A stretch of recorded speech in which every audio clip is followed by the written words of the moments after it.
Trump Taliban को धमकी दे रहे हैं कि बगराम एयरबेस वापस करो।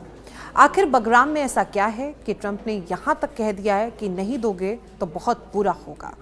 तो इस पर पूरी खबर को समझने के लिए इसका पूरा इतिहास, भूगोल समझना बेहद ज़रूरी है।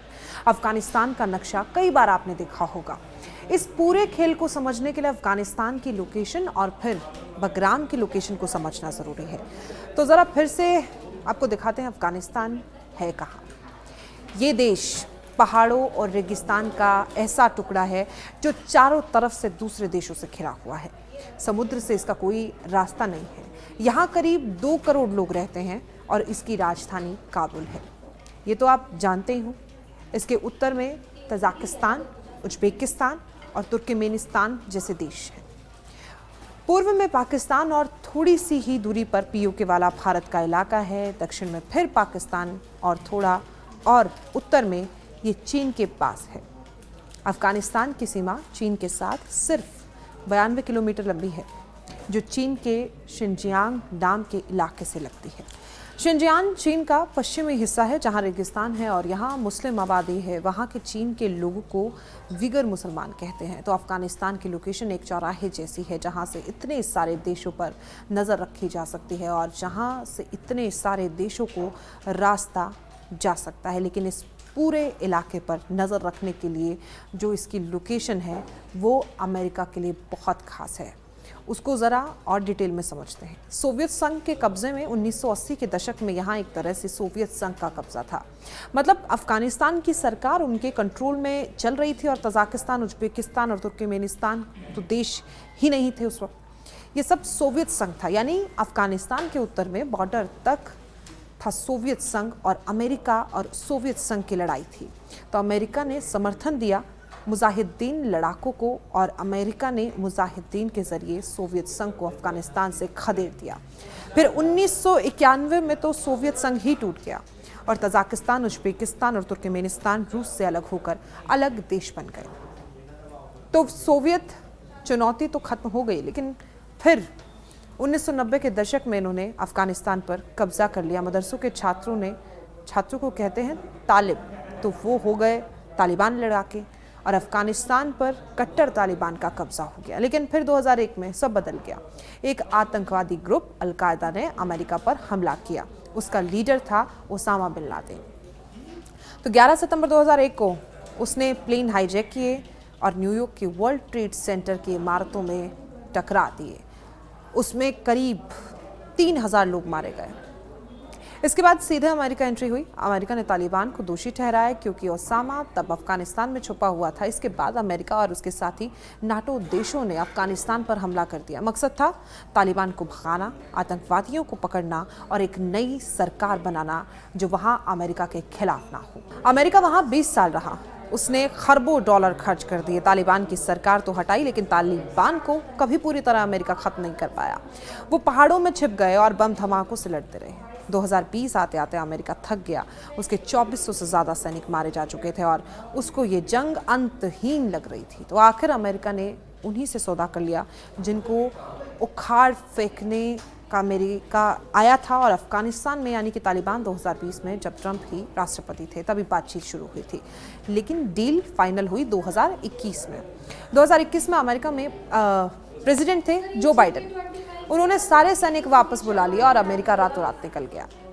काबुल का हवाई अड्डा अफरा तफरी से भर गया। लोग भाग रहे थे क्योंकि कट्टर तालिबान वापस आ रहे थे। अमेरिका की बनाई सरकार ताश के पत्तों की तरह रह गई। और अब आते हैं बगराम हवाई अड्डे पर। एक ऐसा विशाल हवाई अड्डा जो अमेरिका ने यहाँ बनाया था सिर्फ अपनी सेना के लिए, यानी एयरबेस है।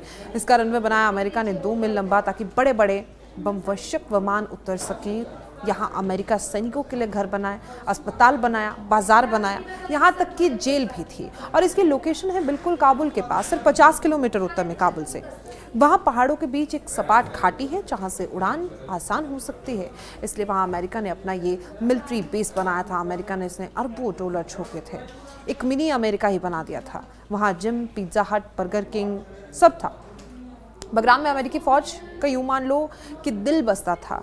बुश, ओबामा, ट्रंप सब वहां सैनिकों से मिलने गए, लेकिन जुलाई 2021 में अमेरिका रात को चुपके से वहां से निकल गया। कुछ दिन बाद वहां वो अफगान सैनिक थे जो अमेरिका सैनिकों के साथ वहां तैनात होते थे, उन्होंने तालिबान को सरेंडर कर दिया।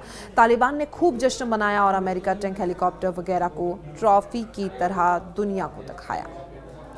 अब वो बगराम को अपनी ट्रेनिंग के लिए इस्तेमाल करते हैं, लेकिन ये अब पुराना पड़ गया है। खैर, अमेरिका ने वहाँ भागते भागते $700 करोड़ का सामान छोड़ दिया, यानी लगभग 60,000 करोड़ रुपए का सामान।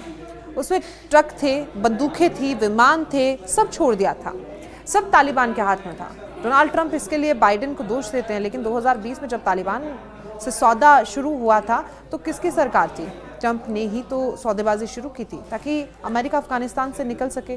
सौदा तो ट्रंप ने 2020 में शुरू किया था। अब ट्रंप फिर अफगानिस्तान को लेकर बोल रहे थे कि वो बगराम वापस लेंगे। वो कह रहे हैं कि बाइडेन की सरकार ने बगराम मुफ्त में दे दिया।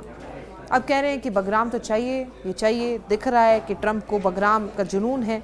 उन्होंने मार्च में भी संकेत दिया था कि वो जो डील करने वाले थे, जब वो पिछली बार राष्ट्रपति थे, उसमें वो बगराम को अमेरिका के पास रखने वाले थे। तो ये समझने की ज़रूरत है कि ट्रंप किस तरफ इशारा कर रहे हैं।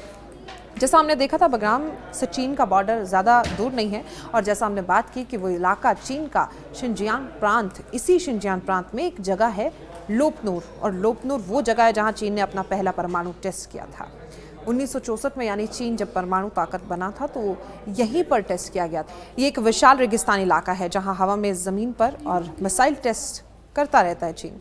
रिपोर्ट्स कहती हैं कि यहाँ चीन कुल 45 परमाणु टेस्ट कर चुका है, हालांकि आखिरी टेस्ट उसने 1996 में किया था। लोपनूर बगराम से करीब 2000 किलोमीटर दूर है, और इसके अलावा चीन की एक और न्यूक्लियर साइट बताई जाती है वहाँ, जिसका नाम है हमी। ये 2021 से बन रही है। सैटेलाइट तस्वीरों से पता चलता है कि वहाँ सैकड़ों अंडरग्राउंड साइलो हैं। साइलो का मतलब लंबे गड्ढे जिसमें परमाणु मिसाइलें रखी जाती हैं। हमी बगराम से करीब 1500 किलोमीटर दूर है। अफगानिस्तान चीन बॉर्डर से बगराम सिर्फ 800 किलोमीटर दूर है। खबरें ये कहती हैं कि 2024 तक चीन के पास 600 परमाणु बम हो गए थे, और हर साल 20% बढ़ रहे हैं। अमेरिका को बगराम क्यों चाहिए? इसलिए अमेरिका को बगराम चाहिए ताकि चीन पर निगरानी रख सके। लेकिन तालिबान ने साफ ठेंगा दिखाया ट्रंप को। वो कह रहे हैं कि अफगानों ने इतिहास में कभी विदेशी सैन्य अड्डे स्वीकार नहीं किए। वो कह रहे हैं अपनी ज़मीन का 1 इंच भी नहीं देंगे। खबरें ये भी आ रही हैं कि चीन तालिबान का पर्दे के पीछे से साथ दे रहा है। वो अफगानिस्तान के खदानों में पैसा लगा रहा है। वहाँ लिथियम की खदानें हैं जिससे फ़ोन की बैटरी बनती है। रूस और ईरान भी तालिबान का समर्थन करते हैं, और दलील है, दोहा समझाते हैं कि 2020 में कतर में ये समझौता हुआ था तालिबान और अमेरिका के बीच, जिसमें अमेरिका ने वादा किया था कि वो अफगानिस्तान से पूरी तरह निकल जाएगा। आगे क्या होने की संभावना है? तो अब आगे क्या हो सकता है? ट्रंप ने धमकी तो दे दी है, बहुत बुरा हो सकता है। बहुत बुरा का मतलब क्या फिर अमेरिका हमला करेगा? क्या फिर इस इलाके में जंग होगी? और जंग होगी तो अफगानिस्तान की जंग में रूस और चीन भी कूद सकते हैं। और पड़ोसी पाकिस्तान किस साइड से बैटिंग करेगा इस बार, ये भी देखना अहम है। ट्रंप के साथ लंच तो कर आए थे मुनीर, लेकिन चीन तो पाकिस्तान के अंदर बैठा हुआ कॉरिडोर बना रहा है, उसके खिलाफ तो जा नहीं सकते। यानी दुनिया की नज़रें अभी रूस, यूक्रेन और इजराइल हमास पर लगी हुई थी, और इधर ट्रंप ने स्टीयरिंग बगराम की ओर मोड़ दिया।